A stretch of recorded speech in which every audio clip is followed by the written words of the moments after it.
The following is rated not safe for work. It contains strong language, adult situations, and lots of spoilers. Discretion is advised. In the criminal justice system, cinematic-based offenses are considered especially heinous. The dedicated attorneys who investigate these villainous films are members of an elite squad known as the Reels of Justice. These are their stories.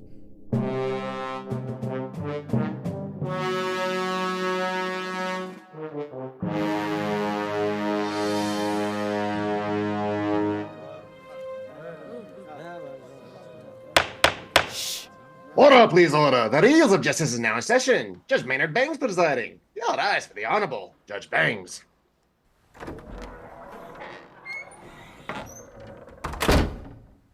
Be seated. Wait, I have a better idea. Ta-da! Be seated! Welcome to the Reels of Justice. Today we are hearing the case of The Prestige versus The Illusionist. 2006's The Prestige tells the story of two Victorian-era magicians whose rivalry finds them willing to sacrifice everything in order to outdo the other. 2006, The Illusionist follows a turn-of-the-century magician bent on securing the love of a woman beyond his own class. For those of you unfamiliar with our court proceedings, in civil cases like this, the counsel appointed to represent each film will present their case for why their client is the superior movie, and ultimately the jury will render its verdict as to which is the better film. This decision will hereby stand in all rankings and listicles from now on until the end of time ad infinitum. Jeremy Black, you are representing The Prestige. You may begin your opening statement. Thank you very much. I would say to you very clearly that The Prestige is a better film. The Illusionist is a one-dimensional film. It plays a little bit with you. It gives you a little bit of deception, but essentially it's a boy meets girl film, and that's about all it is. And the guy shuffles the cards to make sure that he gets the girl. The Prestige, on the other hand, is full of complexity about motivation, about drive, about the nature of reality, and isn't it gorgeous to see Scarlett Johansson looking so great? Oh, yeah. Sustained. Thank you, Jeremy. Appearing on behalf of The Illusionist is Mr. Big Ben Haslar. Please present your opening statement. Thank you, Your Honor. Well, the last time I was against Jeremy Black in this courtroom, he called me out for reading from a script, so I am going to attempt to go off book. Jeremy, you're getting the real, so you'll either see why I write a paragraph, or perhaps I will perform the greatest magic trick of all time as you keep your eye on The Prestige and I make your love for it disappear. Ooh. Here's hoping you can pull a case out of your ass, Mr. Haslar. Jeremy, you proceed with your first exhibit. Yeah, I don't want to spend my time knocking The Illusionist. I've already said... but please. Oh, no, I've already said I think it is a weaker film with a weaker plot, and I just want to leave it like that. It's still a film well worth watching, and I think it's a film you can enjoy once. The Prestige, on the other hand, what I found fascinating was that it was the second time I'd watched it, and knowing what was going to happen, it's still a great film, which for me is always a very important element of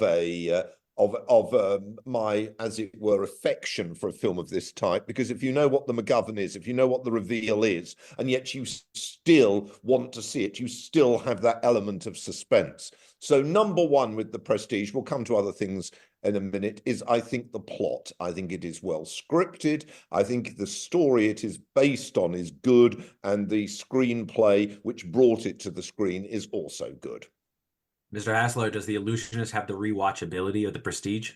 It may not in like the short term, but I think it does in the long term. I think it's due for a reappraisal if you saw it way back when, because every so often, this isn't a theme that's, just for our time, but every so often we kind of get into an eat the rich sort of mentality, where the rich and powerful sort of are able to do things, and the police or the law seem to very disinterested in doing anything about it. Is that eat the rich, or is that the opposite? Well, the illusionist is holding them accountable. That's like what his whole end game is. Because this is a guy, this count who happens to be in love with, or not in love, but he wants to possess the girl that the illusionist is in love with. He has to orchestrate this great trick, not just to get her, but also to hold this guy accountable for the murders that he's done in the past that it's hinted about, and that he has this great cop, or this cop who's sort of morally ambiguous under his thumb. He has to push the scales about it. So if you're just saying it's boy meets girl, it's a little more than that. And to further my case against this, the MacGuffin in the Prestige, Jeremy, what would you say it is? Is Tesla a wizard, or is Angier like and Root, are they doing the same thing that that Borden is doing? Because I have a rebuttal either way. Choose your own adventure, Jeremy. Well, what I would say on that point is that that's a very interesting point, and it reflects not that one is better than another, it reflects different cultures, because what you've offered is a morality tale in which a powerful figure is brought down by somebody using their ability to overcome this man's power. And that's very much something that speaks to the American culture. And there's nothing wrong with that. It's a, it's a lovely story. Well, damn right. But as I said, to me, it lacks nuance. And I don't think there's any accident that, to me, in The Illusionist, the character that has nuance is the policeman. But most of the other characters don't really have much depth. That's a personal perception. I can understand other people may not feel that way, but that's a personal perception. That is Tesla a wizard, sir? Yeah, compare that to the characters of the Prestige. I think the whole point of the Prestige is you're not completely sure. And I think that makes it a better film. I like it precisely because it's more nuanced, more ambiguous, and more unclear. I think that's much cleverer. I think it's more clever to have answers. Not in a film about magic, it isn't. Because you see, the point is that in The Illusionist, you know exactly what's going on. You know that there's a trick being played against you as an audience member. Exactly what has happened, and they demonstrate it to you by showing, what happened to the body, identifying that the man on the platform was also the man that took the body away. They tell you everything as to how it was done. The idea is there's to be no uncertainty. You're not going to have two people going to see it and at the end having a row with each other as to what really happened. Objection. That was the misdirection. You're supposed to keep your eye on the girl. The girl is the one that's supposed to draw your attention, when the trick was about getting this guy out of power. That was his prestige. Well, whatever, however you want to play it, I think The Illusionist is not as deep or ambiguous a film as The Prestige. That's just my own personal perception. Well, go ahead.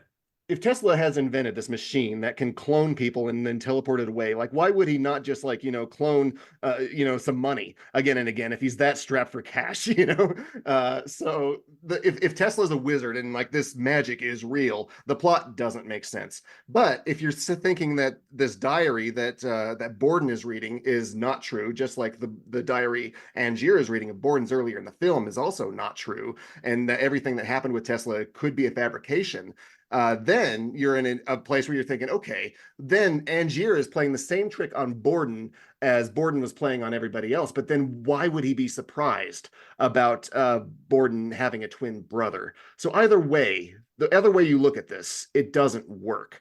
No matter, the fact that you're leading with questions, okay, that's interesting, I want to see it again, but you watch it again and again and again, and you're still no closer to it. The two paths you go down don't make sense. How many times did you watch it, Mr. Haslar? I've watched this film probably close to 10 or 11 times. Jeremy, your next exhibit? Or if you want to rebuttal? I think that no, I don't want to rebuttal. I still hold to my view, and I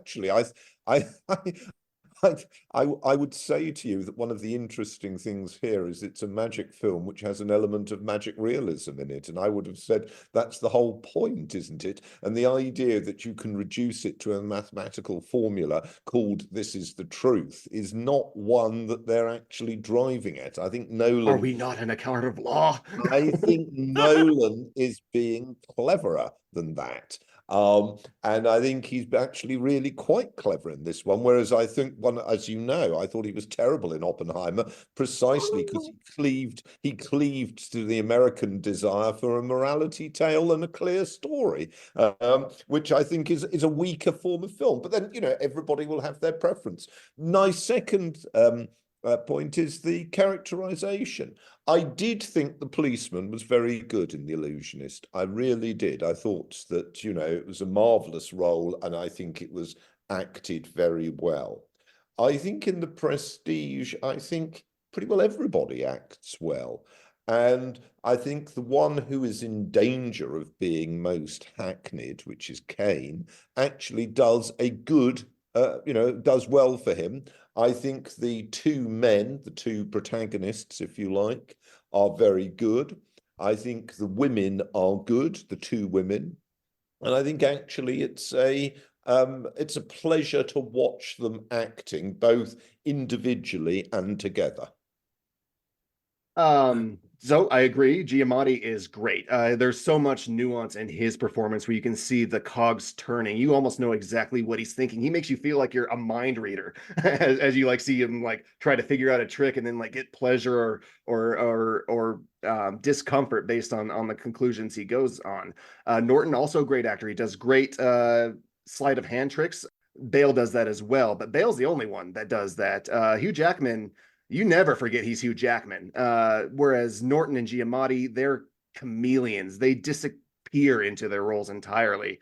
And Rufus Sewell, this prince, he's great. I would put it to you, Jeremy, if you were to watch either of these films or both of these films. Surely Cyril's just playing it as a carbon villain. I mean, no. Listen. If you were to watch both of these films silently, The Prestige and The Illusionist, I put it to you that you would understand what's happening in The Illusionist just based on the way everyone looks, the way they're the intensity in their eyes. Not true of The Prestige.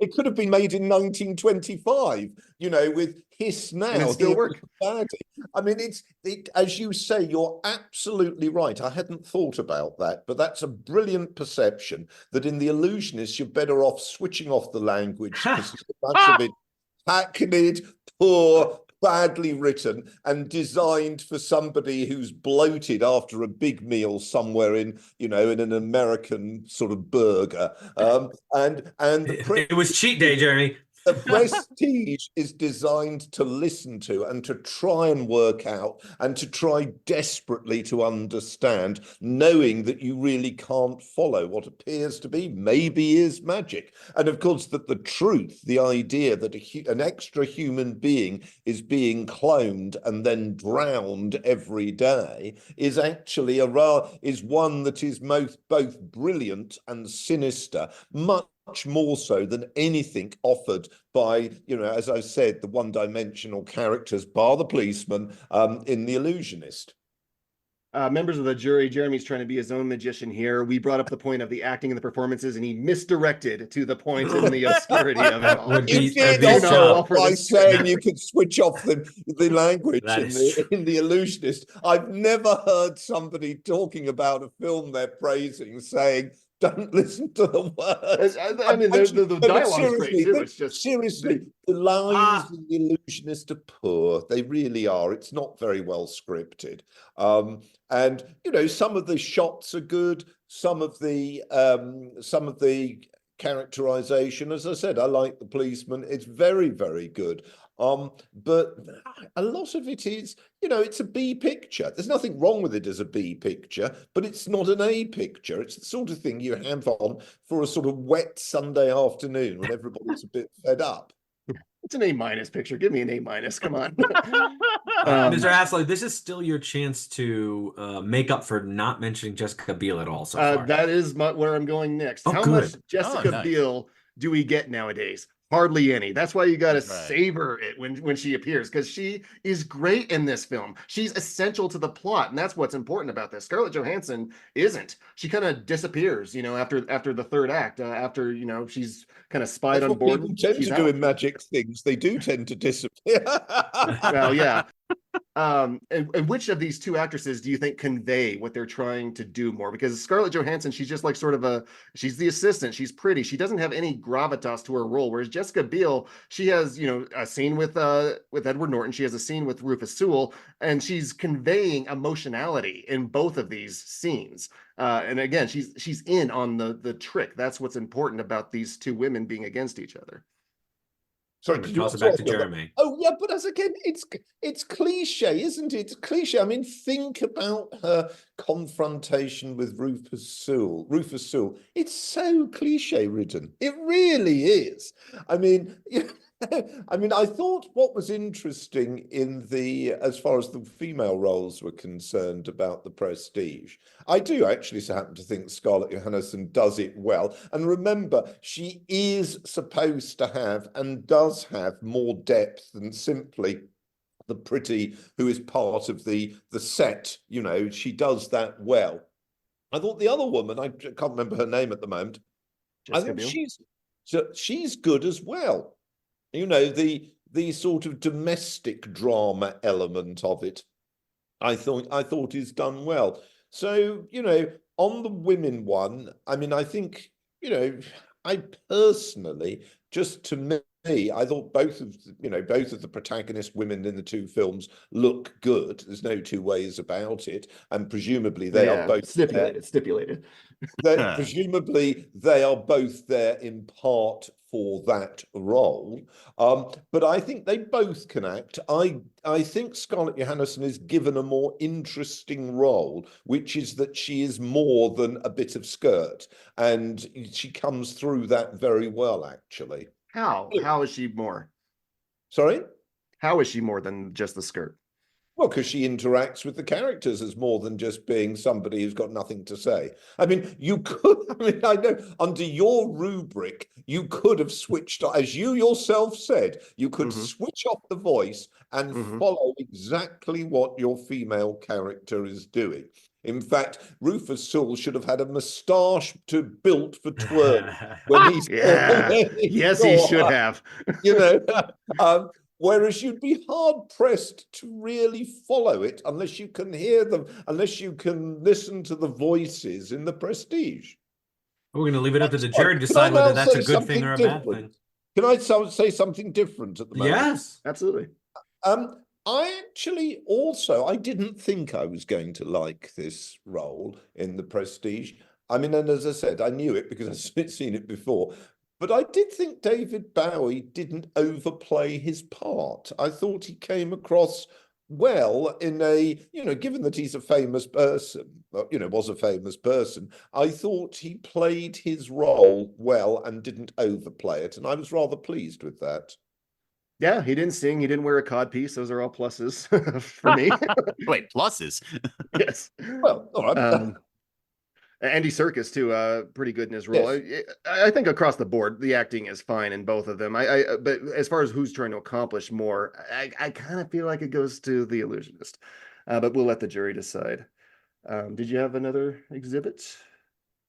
Me? Yes. I think that there is a different type of setting. Now, again, this is going to be a matter of preference, isn't it? The setting in The Illusionist was a sort of almost carbon copy view from an American filmmaker of ye oldie world. And I personally found that a bit dull, just myself. I thought there was much more variety and interest in the settings in The Prestige, not least if you include Mr. Tesla's factory on its mysterious hill, and actually Colorado Springs. Yeah, but I've been to Colorado Springs. It's not like that, let me tell you. It's got the Air Force Academy and a lot of evagelicals. Well, of course, they built over it. But And I thought also they really made those theatres and the back sets of the theatres and what was going on under the stage mysterious, but also in a way curiously accessible to the characters, accessible to the camera, leaving you to wonder what though was happening down there. I thought that was very interesting. And I personally preferred that. I thought the settings in the Prestige were better, and I thought it was better set. Now, that's not a criticism of The Illusionist, because it's got a rubbish plot, and you can only have a certain number of settings. You've got to have, you know, your Rupert of Hentzau, Prisoner of Zenda setting, which is really, I mean, really, if you think about it, The Illusionist is the Prisoner of Zenda meets the all-American hero, and that's what it's about, isn't it? And, you know, I personally find that all a bit hackneyed and glib, but for those people of a certain age, older than me, who can remember sort of, you know, thinking the Prisoner of Zenda was absolutely heroic and James Mason a terrible villain, here we have a new, you know, sort of Errol Flynn character to fight against the villain. And, you know, it is, you know, The Illusionist is in that tradition. The Prestige is not so much in a tradition. It's more standing on its own. I'm not saying nobody has done magic films. Of course they have. But and in fact, we actually, as you will recall, reviewed one in the past when we were, you know, when we were looking at our horror films. But I actually think that this one works much better at being beyond its genre, and I think it's very interesting in that respect. All right. Do you have any further exhibits before you? If I may rebut a little bit, yeah, it's a fantasy, so it's a different type of vibe. What I get from the Prestige is this couldn't happen. You know, nothing looks the way it would have, even at this time, with the spotlights and the clean theaters and all that. You know, it doesn't help that Tesla has a cloning machine put in there to make it a fantasy. But even beyond that, like in the Illusionist, you get the feeling that you're there in that time. The theaters are dark and dingy and lit by natural, like candlelight, you know, as it would have been at that time. You can feel like the soot that would have been on the walls and the chairs, the elk horns with like these creepy hallways that were creeping down, the natural light coming through the trees as we're searching for someone. It is very well directed, trying and on more of a dime than the Prestige was. The Prestige had much bigger budget, so it absolutely captures what it wants to, if we're talking about intentionality, with what it had available to it. I tell you one element we haven't talked about, which is interesting, and which is, to me, looking at The Illusionist and thinking that it's about its setting in American culture. It's very clearly a film that has as at least a subtext. To me, it's about an attack on continental or European anti-Semitism. I think that element is there. And I think that, you know, doesn't make it a better or a worse film, but it does, again, underline the way in which it's playing to particular American tropes. Well, what do you think of that, Ben? I didn't look up continental European views on anti-Semitism, I'm afraid, in preparation for this case. I do think that they have different American views of continental. I mean, you know, it's about, you know, a poor Jewish boy who brings down a nasty, vicious, you know, Christian prince. And, you know, sure. Well, what's wrong with that? No, there's nothing wrong with it. I just said, but it's a trope, it's a cliche. And, you know, I prefer films that aren't cliches myself. I mean, there's nothing wrong with, you know, as I said, I watch films with my 3-year-old granddaughter. I'm very happy for cliches at that age, although these days they're actually less cliche ridden I don't want to be rude, but The Illusionist is very cliche ridden. Hey, I'm Cordes Stein. You can't hurt my feelings, baby. I really love The Prestige. It is one of my favorite films. But again, my case is, I think The Illusionist is due for a reappraisal, especially. I agree with you on that. I agree with you on that. I think our job is not to say one film is, you know, so good the other film should not be watched. That would be foolish. I would be very happy to say The Illusionist is due for a reappraisal, and that possibly the way not to give it a reappraisal is to put it alongside The I shot Prestige, myself in the which is foot. what it's so much better a film. it's I mean, what that was hurt my it the first idea. time. I stand by my criticisms of the Prestige, and I have one more when it's my time. Well, Okay, but well, Jeremy, do you go on, have have your time. do you have Please, any have your no time. further exhibits? All right, Jeremy is arrested. Big Ben, you may present your exhibit. I would remind the jury that he has not answered what the Prestige actually was, whether it was magic or not. So there's that. I believe he But answered that he didn't know and preferred not to know. he preferred not to know. The Prestige has the classic Nolan flaw in that he just kind of throws you into the story in his third act and then flashes back, and then it's like a flashback within a flashback, and you don't know exactly what it is you're supposed to be paying attention to. The Illusionist starts within a flashback too, but it's just one. You know, it gives you a chance to know who Eisenheim is. It gives you a chance to know who his love is before it builds from there. Not so with any Nolan film, really. He has so much story, and he is forced to do a choppy editing style where it's like really only about like when you're 1/3 of the way in that like things start to click with you, like, oh, okay, this is after this and this is before this. Okay, I see what he's doing now. And then you have to watch it again to really fully understand it. And the Prestige, like Oppenheimer, like Inception, does suffer from this flaw. Yes, can I just say I am not a great fan of Christopher Nolan. I would agree very much. And I think a number of his films are profoundly irritating. I mean, what I think, I'm not sure whether what one could say about this one. And do you remember the reason I wanted us to talk about it was because of the death of the man on whose story it's based on. And I think in a way that possibly constrained Nolan and made for a better film. Going back to what really worries you, or appears to worry you, what really appears to worry you is that you want to know what is happening. You want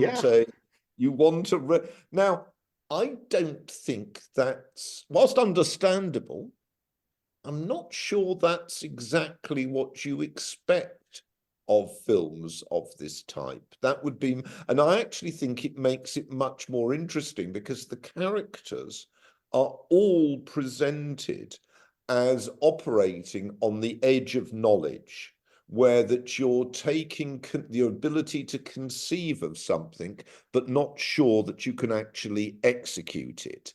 And you see that repeatedly. You see that when he's looking at, you know, the plans, trying to work out how something works, etc. And in a way, you know, I know this sounds a bit silly, but, you know, that's what people talking about films can sound. In a way, the audience is put into the position of the principals. They don't know what is really possible. Mm-hmm. In both films, I would argue, yes. Well, I think in The Illusionist, you're shown what happens. And, you know, you've got actually, do you know, in some respects, it's classic Romeo and Juliet. You've got a supposed death, which really isn't a death. But then you've got this Sound of Music ending, which is just so absolutely ridiculous. It isn't true. Hey, the Sound of Music is up in the mountains. I'll take it. You know, you expect a little choir to come in. Ah. I mean, come on, you must have laughed when you saw that. I mean, the illusion, I wonder whether the scriptwriters wanted somebody brilliant in every cinema to burst out laughing when they saw that business up in the mountains. I mean, it was so funny. But, you know, on the other hand, everybody there probably thought, oh, yes, you know, the goodies have a good ending and the bad, you know, this is what drama is all about. Do you remember that famous cliche, the good end well and the bad badly?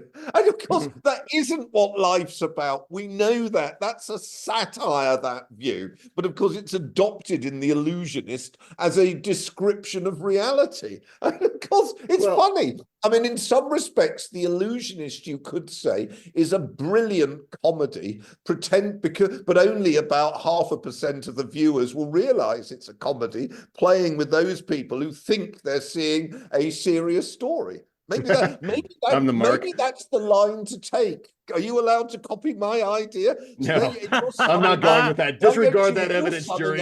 Come along and say he is allowed. Say this deserves to win as a totally ridiculous film, which is so hilariously funny. I think we're both Mr. Haslar the in this marks. exhibit. We're both the marks in both films. In The Illusionist, the plot what's is Marx got to do with this? we're the ones watching the trick. We're the ones that The rubes.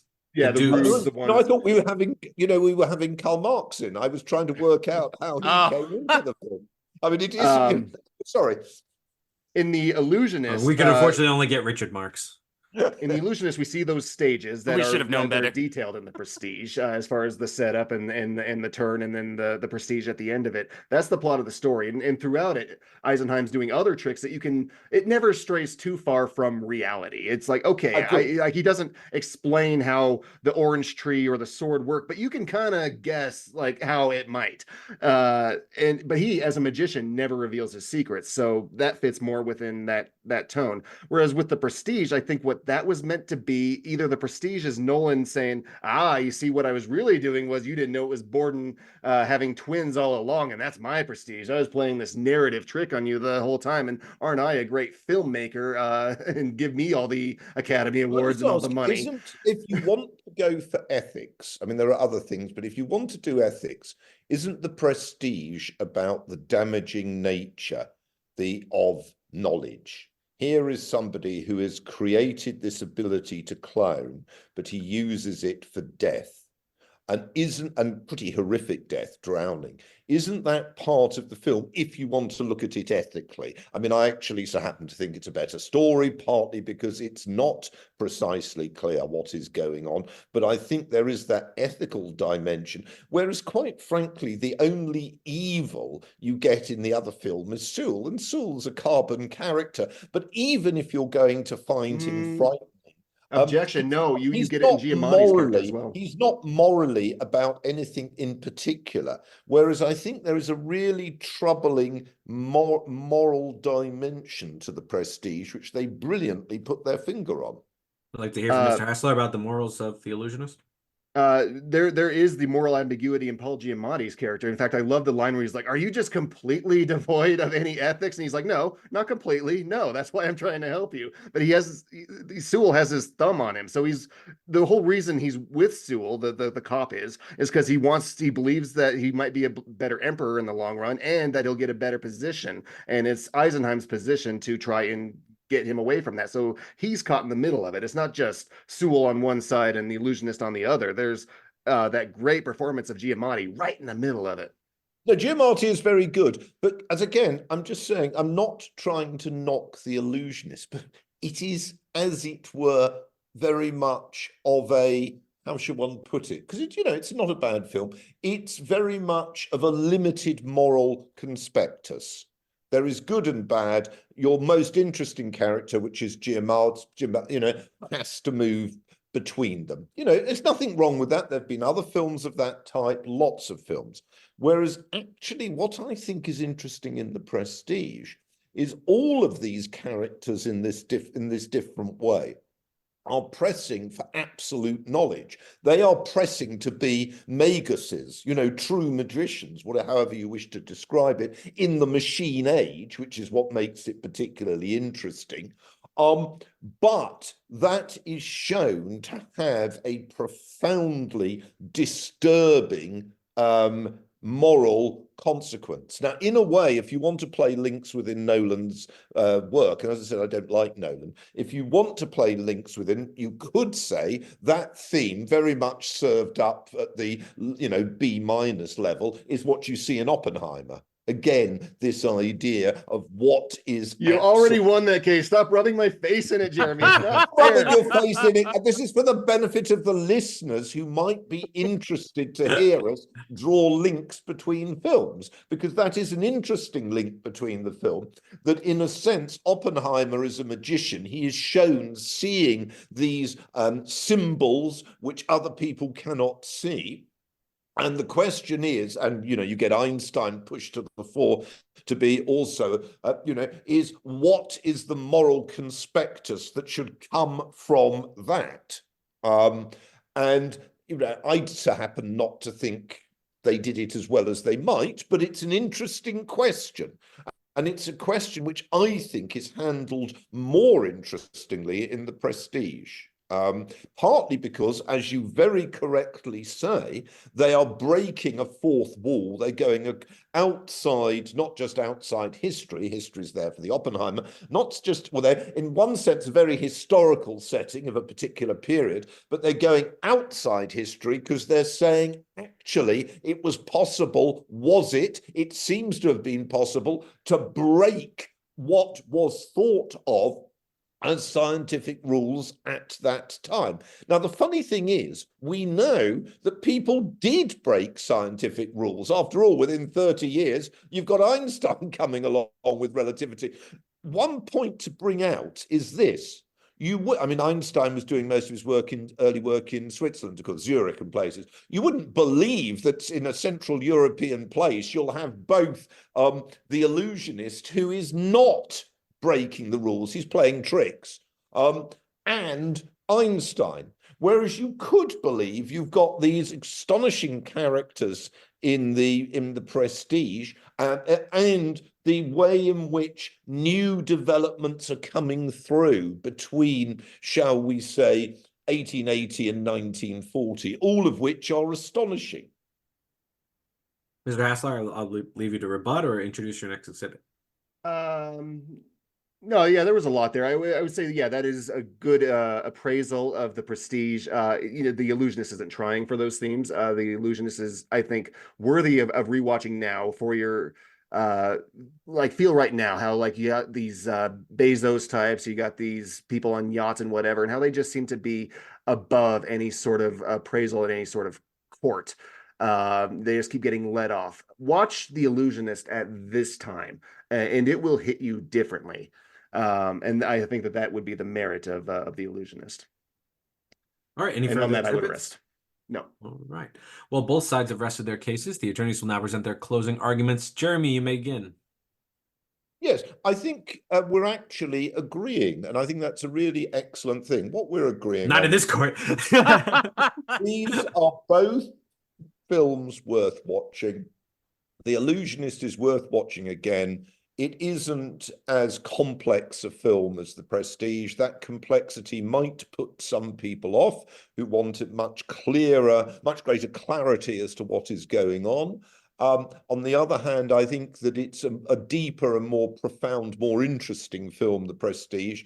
I agree entirely with my colleague that in a way you can see more money was spent on one film and it produced, in a way, a better film, which is not always the case.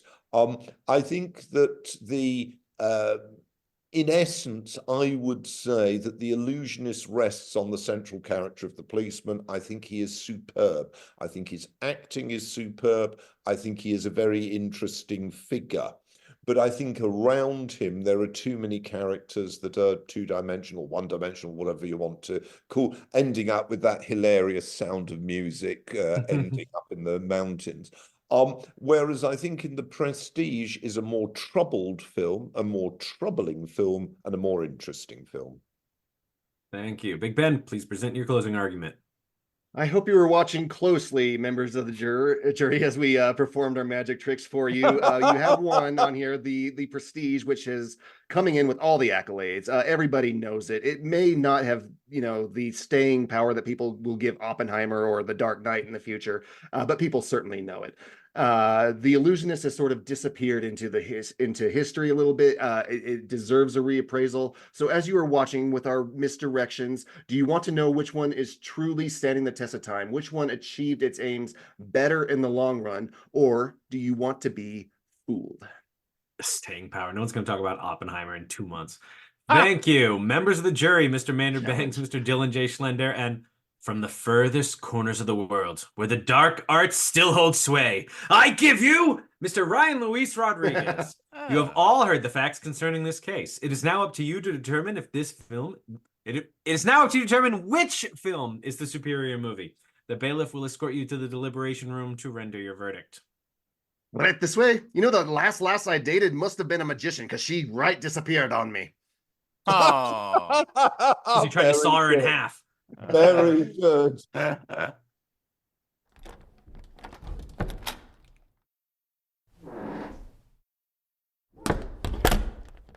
Okay, Guys, I had not seen The Illusionist until 2 weeks ago. Oh, Because okay. when it came out, I was working at Blockbuster, and I looked at the cover and I thought, well, that's just The Prestige. That's just a ripoff of I thought it was a mockbuster. That's of like The what Prestige. everyone did to it. And then I watched it and I was like, this is actually not bad. Like, I wouldn't call it great, but I would definitely give it like a gentleman's 6. And I was really taken with how it looked. Like, it was beautiful. Like, these golden hues, these greens and browns. It was so saturated. I enjoyed it so much. But then I started listening to these arguments and I realized I don't remember a goddamn thing that happened in that movie. I know what it looks like, but I couldn't tell you what the plot was. I kept on hearing the policeman, and I'm like, who's the police? Is that Paul Giamatti? I don't know. I have no idea. But then if you look at like The Prestige, I've had that movie in my consciousness since the moment I watched it back in 2006, even though it's one of the 2 Nolan movies for some reason I never saw in the theater. But when I did see it, that twist of the twins knocked me on my ass, and I was so absolutely pleased that I'm still taken with it in all these different rewatches. Dylan, I want to hear what you're thinking. Oh, very good. So I'm sure, given my penchant for solving movies, everyone out there is wondering if I saw the twist in The Prestige coming. And I actually did call it. It just wasn't as my version was a bit more sophisticated, but that's neither here nor there. I actually agree with a lot of what you said about The Illusionist, because I had seen it when it was contemporary, and I thought, oh, this is just going to be a Prestige knockoff. But the color palette, like you said, the way everyone looked, like, it is a beautiful movie. But Jeremy was right. The plot is pretty cliche. Like, I think Rufus Sewell, he is a great carbon copy bad guy. So to Ben's point, the intentionality was all there for The Illusionist. I think we're dealing with 2 very successful movies for what they were trying to do. I don't think either one fails the intentionality test. But there's something about The Prestige, and I think Jeremy hit the nail on the head when he was talking about kind of the moral weight you're feeling from that movie. It is asking troubling questions, and he articulated that very well, talking about how this is a cloning machine that creates life, and he's using it for death. And it's like, oh, wow, that is what's happening. That is why The Prestige sticks with you, because it is going deeper than what is ultimately a cliche girl meets magician, Romeo and Juliet, 2 star-crossed lovers kind of story from The Illusionist. And again, that's what The Illusionist wants to be. I think it's very successful in that. I'm not a huge Paul Giamatti fan, but I agree with both. I think you are. I think I you're agree with both counselors. I think he was probably the strongest. But we go leading man to leading man. Bale or Jackman run circles around Norton, and I like Ed Norton way more than Bale and Jackman. So that's with my biases towards Norton. It's just Norton rots in this. He's not. And with all the subtext and the meaning behind The Prestige, it does all that, but at the same time, it's a magic trick about a magic trick. Oh yeah. Oh, and it's very entertaining. But they both are. They're both really magic tricks. The whole plot is, and the thing is that, as Jeremy said, The Illusionist is just more simple. I hadn't seen it in years. Probably back to when it came out. And I mean, its big problem is that it lives in the shadow of The Prestige. Same thing that's happening here in this court. If this was The People versus The Illusionist, it'd probably get out of here today. But it's got to go up against The Prestige, and where it may not be able to hold a candle. And it's amazing that The Prestige has such a long legacy, considering that it was a commercial disappointment when it came out in theaters. Like, it came after Batman Begins. It was a complete valley for Nolan. And it was basically a one for them, one for me. And that's why he ended up doing The Dark Knight next. Right. But one thing I do like about The Illusionist is that it's grounded, right? I mean, you know from the beginning when she's riding off on that horse, you're like, okay, it's all a trick. And it goes on too long, right? Like, she's not dead. And because he's an illusionist, this is somehow a trick. I don't know how he's doing it necessarily yet, but I know he's done it. Whereas The Prestige, being not grounded, you try to work it out, and it's basically impossible, right? Because cloning people is impossible. So the way Jackman was doing it, it would have been impossible to know. But it's just as impossible for those 2 twins to disguise each other their whole lives. That is fucking impossible. You are gonna see them together. That is something absurd, preposterous. There's yearbooks. There's records. Hugh Jackman's obsessed with this dude, and he never went to find his birth certificate and found he had a brother. It'd been the first thing to go do. Did they have birth certificates in? You think they didn't have birth certificates? Yes, I don't know. Well, certificates. What if he was like a bastard or something? They wouldn't necessarily. I mean, that's just way too much speculation to. I don't think. I just think it's. What's not speculation is they get caught, and even if they wouldn't get caught, the trick, they're not making enough money to justify living the double life, right? Like, he only gets to see his wife half the time, and it actually seems to bother him, but he goes along with it anyway. And at that point, they're putting on shows for pennies, for like nothing. So, like, if M. Night Shyamalan wrote The Prestige, we'd all be laughing about it as stupid a twist as it could be, because it's a stupid twist. Both of them are stupid twists. And there's that magical realism, but they're completely impossible. In which case, there's no trick. It's not a trick. It's like I said, it's actually magic. Impossible things have happened, and it's why you can't possibly guess it. Yeah, but I think that goes back to Jeremy's point. Then that's the point of that is about the moral implications. Then, and like that, like examination. Oh yeah, it's definitely about obsession and revenge. Yeah. Either of these guys could have all three of these guys could have gone and had a much better life than they ever had, but they couldn't get over each other. Yeah, it's almost Faustian in a way, because they just want all that like temporal knowledge, right? They want it now. They want to know how everything's done now. You know, and like I think that's why it sticks with you more than The Illusionist. And actually, when Ben said it, it's like, I bet if The Illusionist was like black and white and grainy in a silent film, that would probably be excellent. Oh yeah, I do want to clarify. I like Ben's point. It is a plus to a movie to be able to mute it and be able to follow the story. That means they're visually telling stories, like visually. I mean, that I've taken film classes, and that's a metric. That's a metric that films are put on, is put the movie on mute, and can you still follow the story? That's a metric that directors are given. Yeah, and told to follow. And I could definitely see The Illusionist working. Well, it's much simpler though. I don't think you follow The Prestige that way. But I want to close on this, as Jeremy brought up rewatchability, and when you know the twist of The Illusionist, it's really dull to go through the second time. When you know the twist or the trick of The Prestige, you're watching it the whole time to pick up where they slipped up and where they're giving it away. And once you're watching it there, it's very obvious, which is like the joy of watching a magic trick that you know is done. It's really interesting to close watch it and see if you can see the cracks. Yeah, you want to see what's going on. I mean, yeah, The Prestige demands to be watched at least twice, you know, and it does hold up. And it's probably my favorite. Probably is my favorite Nolan movie, if I had to think about it, you know. Okay, guys, not your favorite Nolan movie, Maynard? You prefer Oppenheimer? No, definitely not Oppenheimer. Because the audience couldn't see you shaking your head. More like Rottenheimer. Rottenheimer. Yeah, let's keep bashing Oppenheimer since Ben's in here and can't say anything. Rob, what do you think? All right, I'll lock in first. It's probably not going to be that tricky. I do think The Illusionist is better than it was given credit when it first came out. I think it lives in the shadow of The Prestige, and I still think it's a worthwhile movie for people to check out. But The Prestige is very interesting, and it cheats a little bit, but it's still a very fascinating film, especially upon rewatching. So I'm going to go with The Prestige. Dylan? I did like Ben's arguments for The Illusionist. I think that's one of the great things about Reels of Justice, is we have this power to kind of reappraise movies. And I think if people have been sleeping on The Illusionist, it's definitely worth watching. But I just liked what Jeremy had to say about what The Prestige actually meant. And he articulated those feelings that I did have about the movie so well. It would be mispractice to vote against him. So I am going with The Prestige as well. Well, anti-Semitism. For the first time, Ben went off script, did not go prepared, and I gotta say, he delivered on his case.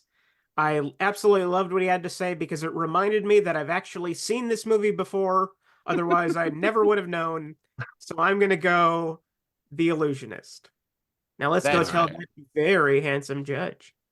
Ooh. He is, isn't he?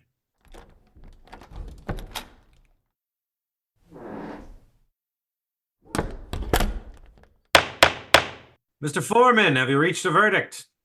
We have, Your Honor. In the case of The Prestige versus The Illusionist, we find in favor of The Prestige.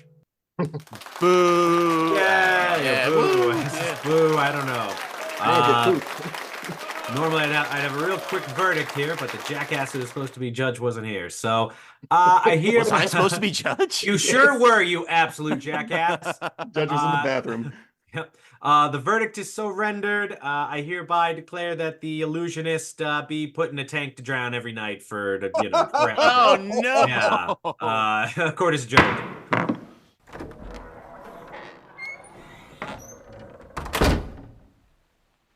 Hello there, this is the great Weisenheim. Yes, very good. A very powerful magician. Ben wanted like a Three Stooges voice. Weisenheimer, huh? Oh, yeah, Weisenheimer here. Yeah, the magician stooge. They don't talk about me very much, and for good reason. Reporting for the Gabagool Gazette outside the Reels of Justice. Now becoming a prospector. Yeehaw. Jimmy Black, yeah, get over here, you knucklehead. How do you feel about today's verdict? Well, I think it's to the credit of the scriptwriter, maker, and actors of The Illusionist. It's not my credit. I'm just making representations about a film. I did miss out. I was listening to the conversation, and I think the judges are absolutely right. I did miss out the visual palette of The Illusionist. But personally, I found it got rather repetitive, and I actually found it more interesting to see the interiors of the theatres and the way one moves from the interior onto the stage back again, and creating a kind of hypnotic and claustrophobic atmosphere which corresponded to their minds. So I think there's all sorts of ways you can look at The Prestige in which it's a really valuable film for people who are interested in films. I think The Illusionist is a perfectly reasonable film. It's the sort of thing one could happily watch on an aeroplane to ease a long journey, but I don't think I'm ever going to watch it again. I'm not saying that it's be nasty, but it's just like there's only so much time, and there are so many films you can choose, even when you fly economy as I do. So, you could watch Romeo and Juliet again. Romeo and Juliet, I would watch again because there we go again. I've watched Shrek 2 something like 8 times. It's a real chip. Well, thank you very much there, Professor Black. Yeah, well, get out of here, you chowderhead. Ben Haslar, you didn't win this case. Is this your card?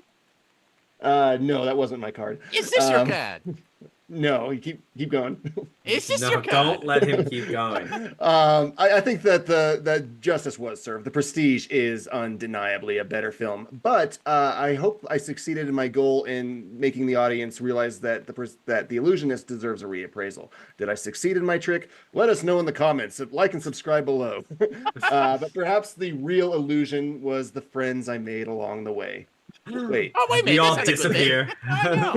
Well, this is the great Weisenheim here, and I'm going to pull a rabbit out of my hat. Let's go back to the studio for post-trial analysis. Gosh. I would say that went off the rails. Never want Weisenheim back again. I want him liquidated. Next week, actually. He's your new character. Oh, no. Can Grumbly come out and beat him up or something? God, yes, I hope so. Yeah, I think putting these two movies as a comparison is just sort of, it's demanded. It's what happened at the time. I think it did give The Illusionist, which would have, I think, been a perfectly fine, popcorn movie. I think it got forced to sit in the shadow of a much more serious sort of it just wasn't film. As weighty. It was very ethereal by design, though. I mean, don't get me wrong, but it just doesn't have the gravitas that The Prestige does. The Prestige is a gut punch of a movie. And I love them doing the Tesla stuff too, because Tesla did that stuff in Colorado Springs. I don't know. Cloned people in Colorado Springs. but the tricks of the light bulb in the ground. He claimed that he did do that up to 15 miles away, that the ground conducted electricity and he could wirelessly send electricity. Well, man, ancient doesn't mean he actually did. He could be a liar. Ancient alien astronauts theorized. That is exactly what I was just watching an episode on Tesla, and they were talking about the light bulb. Of course they were. And then the next Jeremy, what have you been up to? How dare Jeremy's going to be on Ancient Aliens soon. If they ask you, Jeremy, you should be on and bring us with you. What's been keeping you busy, Jeremy? Do you have a movie recommendation for us? Yes, I watched an interesting movie. Well, I've already mentioned to you The Gentleman and American Fiction, but we've already discussed American Fiction, and I think we've discussed The Gentleman, and we're going to be talking about it. I watched a French film called Delicatessen, 1991, which was a black comedy set in a post-apocalyptic landscape. And it's essentially the characters live in a boarding house, all very poor. And it's run by this butcher. And you can guess it, of course, this is 1991 film. The butcher is a kind of Sweeney Todd character. He lures in single chaps and cuts them up, cooks and cuts them up for the benefit of the other customers. And it's a black comedy. And I think I would say it's very well made, but it is very much on the edge of the macabre. Ah, so it's a little in bad taste. Ooh, I like that taste. And it's from a director that we actually covered in this courtroom, from the director of Alien Resurrection. Oh yeah, it's a famous. I mean, look. Let's put it like this. It does have a bit of a following in the Anglosphere, but it's generally not well known. I think that. Would you agree with that, Ryan? I mean, I would absolutely. Yeah, I totally agree. Yeah. All right. No, it sounds good. It sounded almost a little Dahmer-esque too. At least if he's only doing the single chaps. I don't know. So there are female characters in it, and one of the good. And in fact, the butcher, one of the way he gets his sex by providing bits of. I mean, it's pretty macabre. This bits of human meat to the woman he fancies. I mean, Does she know it's human? Oh, I guess I shouldn't ask. I think everybody knows what's going on. Big Bun, what is your recommendation? I'm curious, Jeremy. Have you ever read the novel Shogun or seen the '80s miniseries or the one that came out this year? Oh, isn't that Michener, isn't it? James Clavell, the writer. James Clavell. No, I haven't. It's well worth your time, although it will take you the better part of a month. I barely finished the 2024 version, which I think is better than the 80s miniseries. This is a show that does not pull its punches against any of the parties involved leading up to the Battle of Sekigahara, and I think that's what makes it great. Clan versus clan or Catholics versus Japanese. It's all on display here in a way that everyone has good reason to think that the other people involved are just barbarians. And central to this narrative is Anna Sawai's character as Mariko. She's a woman who's fully Japanese, yet fully Catholic. So she has the forces on either side of her just polling relentlessly.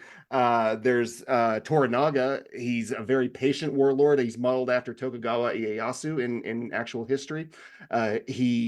A quote about Ieyasu is that he would just wait for his enemies to do what they wanted him to do. And that is on display here in this miniseries. And then there's Cosmo Jarvis. In the 80s version, Blackthorn was played a bit more heroically and a bit more handsome. Here, he's more close to the novel. He's got a bit of an edge. He's got his own ambitions. It's beautiful. It's mostly accurate to the novel, save for a few tweaks. And it's absolutely brutal. I recommend it. Was it on FX? On Hulu. Hulu, yeah. Oh, it's FX Hulu original? Okay, but it is on TV. It's an FX Hulu co-production. Okay, but is it on TV as well? Like TV? It was. The Okay. first 2 episodes at least were. I don't know about the whole. And they were able to show all the brutalities? Yeah, you can do all that on FX. It's R-rated. Okay. You can show beheadings, but no nipples. Yeah, no nipples. There are nipples. There are nipples. Ooh, I'm in.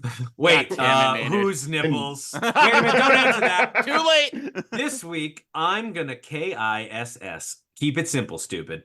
By recommending ISS from 2023. When a nuclear war breaks out between the US and Russia, the astronauts aboard the International Space Station find their allegiances challenged when each receives orders to commandeer the vessel. It's interesting to see us telling these kinds of stories again, ones where distrust and resentment is sown almost entirely along nationalistic lines. The characters are quite friendly at the beginning, in some cases more so, almost the epitome of international cooperation and harmony. However, once the bombs start flying and the orders are received, it's amazing how quickly it can all be put aside in the name of duty. And the ISS is a great setting to isolate and quarantine these characters together in a situation where survival has to be fought for. And despite a low budget and a humble cast, I would say Chris Messina is probably the most recognizable name attached. I think it renders this setting believably enough, save for a few bad CGI establishing shots. I haven't looked into exactly how accurate they tried to make their depiction, whether they base it on blueprints or videos or just made it the hell up, because I didn't care. This one was not made to be a feast for the eyes. The attraction here is the story, which feels simple and primordial enough, almost plucked out of a Twilight Zone episode in some ways.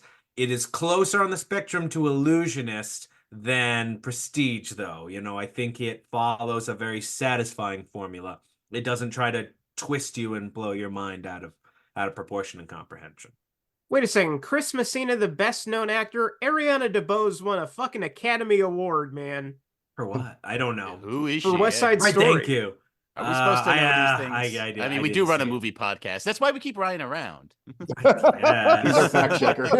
I said recognizable name. I thought his job was always to find against me. I thought that would be his job. He keeps us honest. He likes to rattle cages. That's the his 10th way, man. which is why he gets to give his recommendation next. Let's hear it. My recommendation this week is the latest film from the great Luca Guadagnino, Challengers, from 2024.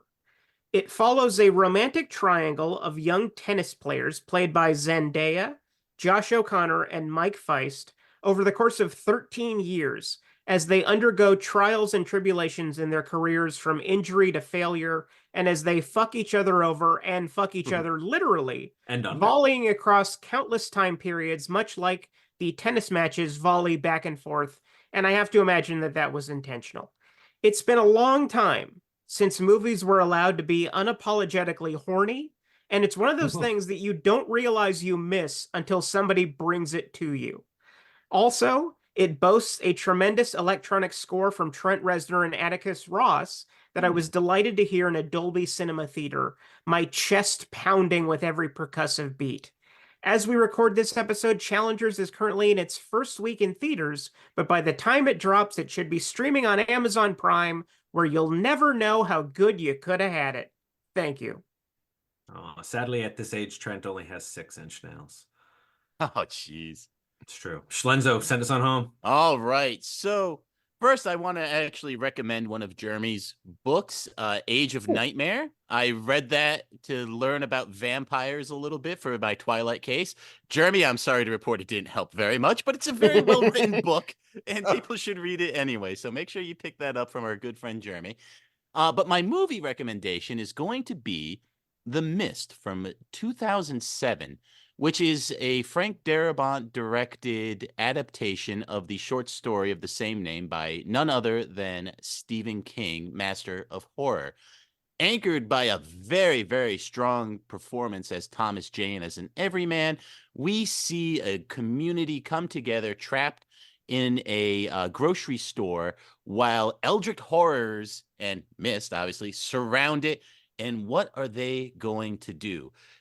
The nice thing about this movie is everyone is playing their character perfectly, not even just from an adaptation point of view, because this does what adaptations are supposed to do.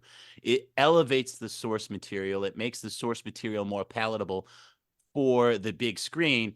And the ending of this movie is a million times better than what Stephen King wrote in his short story. And it's a great short story. It's a very well-written short story, as you would expect from King. But the movie knocks it out of the park. Apparently, it's best enjoyed in black and white. I have never watched it in black and white. I haven't either. But I can tell you it is a movie that I go back to time and time again, and you can't go wrong with it. I don't know where it is streaming. It's too good for Tubi, so just go Wow. and buy it. It's kind of similar. It kind of reminds me of ISS too, right? I mean, you're basically putting a group of people in an isolated situation, and tribalism breaks out, right? And they're set against and each that other. ending, once you see it, you will never forget it. God, that is a motherfucking amazing ending. It's my God, so well executed. They just pull it off perfectly. It's almost a perfect movie for what it is. And unfortunately, the CGI is a smidge dated. Like when you see some of the stuff, you go, "Ooh, I don't know about All that." right. We re-edit all the mist with like stop motion in place of the Oh CGI. God, you know that would be an amazing movie. That would be an amazing movie. Exactly. Well, let's fund it. We'll make it. But we're all at a show, and we want to thank our guest Jeremy Black for joining us. Thank you so much, Pleasure. Jeremy. Now you're about to Pleasure. disappear. I know. But we're gonna have you back very soon. We mentioned the gentleman, and I know we're talking about what we're gonna put up against. Cool. And yeah, so we hope everyone else will join us again then as well, as the reels of justice keep turning. Count it. Hats. Please follow us on Twitter at Reels of Justice, Instagram Reels of Justice, and Facebook.com/Reels of Justice.